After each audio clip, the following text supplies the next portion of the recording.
Welcome back everyone, this is Naresh और आज हम बात करेंगे रशिया एंड यूक्रेन की। 24 फरवरी 2022 को रशिया ने यूक्रेन पर अटैक कर दिया और एक जंग की शुरुआत कर दी। ये जंग अभी तक जारी है जिसको ऑलमोस्ट 10 मंथ्स होने वाले हैं। ऐसे क्या रीजंस हैं जिसने रशियन प्रेसिडेंट व्लादिमीर पुतिन को मजबूर किया यूक्रेन पर अटैक करने के लिए? Let's discuss.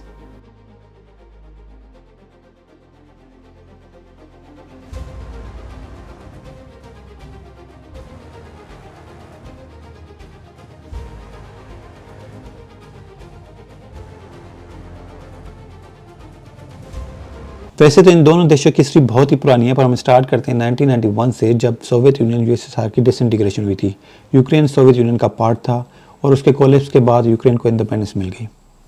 व्लादिमीर पुतिन अभी भी उसी सदमे में है कि जो यूएसएसआर की डिसइंटीग्रेशन और यूक्रेन की इंडिपेंडेंस हुई थी वो बहुत ही गलत हुआ था। He wants that powerful USSR back. अब बात करते हैं यूक्रेन की ज्योग्राफी के बारे में, जो बहुत ही इंपॉर्टेंट है इस कॉन्फ्लिक्ट को समझने के लिए।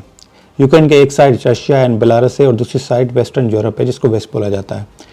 अब रशिया एंड वेस्ट का हमेशा से टसल रहा है और उनके बीच में बेचारा यूक्रेन फंस गया है सैंडविच की तरह। 2013 में यूक्रेन को डिसाइड करना था कि इसका किसके इन्फ्लुएंस पर रहना है, रशिया और वेस्ट। उस टाइम के जो यूक्रेन के प्रेसिडेंट थे विक्टर याकोनोविच, वो प्रो रशियन एंड पुतिन के पपेट थे। उसने ईयू से ट्रेड डील साइन करने के बजाय रशिया से डील साइन कर दी। ये बात यूक्रेन की पब्लिक को बिल्कुल पसंद नहीं आई और उन्होंने हंगामे शुरू कर दिए। उनको लगा कि यूक्रेन को सेल कर दिया गया है। जगह जगह हंगामे शुरू हो गए और ये हंगामे काफ़ी अरसे तक रहे। प्रेसिडेंट को रशिया सपोर्ट कर रहा था जबकि प्रोटेस्टर्स को यूएस एंड वेस्ट। आखिरकार विक्टर की गवर्नमेंट को टॉपल कर दिया जाता है और नया प्रेसिडेंट आके ईयू से डील साइन करता है। यूक्रेन में सबको ये बात पसंद नहीं आई। यूक्रेन में कुछ ऐसे भी रीजन हैं जो प्रो रशियन से और रशिया को सपोर्ट करते हैं और वो चाहते थे कि विक्टर की गवर्नमेंट रहे।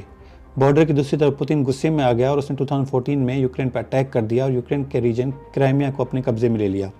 क्राइमिया अभी तक रशिया के कंट्रोल में है और ये बात यहीं तक नहीं रुकी। ईस्टर्न यूक्रेन, जिसको डोंबस रीजन कहते हैं, वहाँ पे प्रो रशियंस की पॉपुलेशन है। वहाँ पे यूक्रेन सेपरेटिस्ट जो यूक्रेन से अलग होना चाहते थे और यूक्रेन फोर्सेस में फाइटिंग शुरू हो गई। यूक्रेन सेपरेटिस्ट को रशिया सपोर्ट कर रहा था, उनको फंड्स कर रहा था और उनको मिलिट्री इक्विपमेंट दे रहा था, जिसकी हेल्प से उन्होंने 1/3 ऑफ डोंबस अपने कब्जे में ले लिया। वहाँ पे फरवरी 22 तक फाइटिंग चल रही थी और उसके बाद फिर रशियन फोर्सेज आ गई। उसके बाद यूक्रेन ट्राई कर रहा था कि वो नेटो का मेंबर बन जाए। नेटो और नॉर्थ अटलांटिक ट्रीटी ऑर्गेनाइजेशन, ये एक अलायंस है 30 कंट्रीज का, जो वर्ल्ड वॉर 2 के बाद बनाया गया सोवियत यूनियन के against. According to article 5 of NATO charter, अगर किसी भी नेटो मेंबर पर अटैक होता है तो सारे मेंबर कंट्री उसके डिफेंस के लिए आ जाएंगे। यूएस, यूके, यूरोप सब नेटो के मेंबर्स हैं। रशिया नहीं चाहता कि नेटो फोर्सेस उसके नेबर में आ जाए, जो रशिया की सिक्योरिटी के लिए एक बड़ा खतरा हो सकती है। व्लादिमीर पुतिन किसी भी हाल में यूक्रेन को नेटो का मेंबर नहीं बनने देंगे, चाहे कुछ भी हो जाए। वॉर से पहले उसने वेस्ट के सामने कुछ डिमांड्स रखी, जिसमें एक ये भी थी कि यूक्रेन को कभी भी नेटो का मेंबर नहीं बनाया जाएगा, पर नेटो ने उसकी डिमांड रिजेक्ट कर दी और कहा कि यूक्रेन एक इंडिपेंडेंट कंट्री है और रशिया ये डिसाइड नहीं कर सकता। वैसे नेटो यूक्रेन को नियर फ्यूचर में अपना मेंबर नहीं बना रहा, फिर भी रशिया ने उस पर अटैक कर दिया। पॉलिटिकल एनालिस्ट का कहना है कि नेटो सिर्फ एक बहाना है यूक्रेन पर अटैक करने का। पुतिन यूक्रेन में डेमोक्रेसी नहीं देखना चाहता। अगर यूक्रेन ग्रो करेगा अंडर डेमोक्रेटिक रूल तो पुतिन रशिया में पॉलिटिकली वीक होगा। यूक्रेन की प्रॉस्पेरिटी देख के रशियन भी डेमोक्रेसी की डिमांड कर सकते हैं। इन अ सेंस वो अपने सर्वाइवल के लिए कर रहा है।